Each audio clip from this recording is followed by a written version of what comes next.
Hello everyone, welcome to How to Make Blank in Fusion.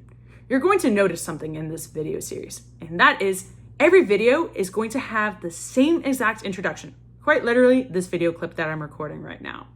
And that's on purpose, right? And that's because whatever I make in Fusion is going to be a screen recording of whatever I make in Fusion, sped up and no narration whatsoever.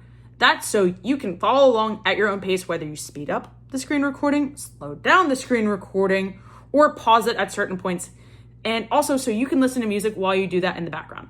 I don't like videos of me learning how to make a specific thing in Fusion because I like to listen to music and I don't always need the specific tools and strategies. I quite literally will mute the video and follow along in Fusion while listening or watching something else. So I'm just going to skip out that part and just not have narration in all of these videos after this introduction.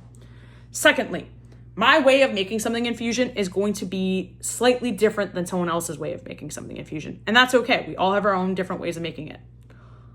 Next note, if I'm using a specific tool or function or feature of Fusion, I'm going to link where I explain how to use that specific tool, feature, or function in that video. So yeah, if you are confused or lost of what specific tools and functions are used, there's always going to be a video linked to that specific thing, and that's going to be on purpose. Once again, this video is meant for, or this series is meant for how you build specific things in Fusion. For how to do or how to use specific features in Fusion, there's always going to be narration in those videos.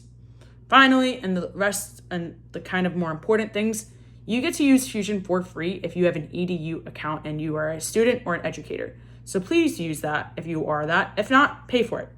Yeah, don't know what else to say. I really do like Fusion. I'm a big believer in it. Finally, the most important part, you should really use Fusion with a mouse with clicky-clacky things and a wheel. This will just make it a lot easier, and yeah. So yeah, I hope you enjoy this series. Sorry for the long intro, but it was kind of important, and enjoy the series. Bye, I guess, or welcome to the video. I don't know what to say, but here you go.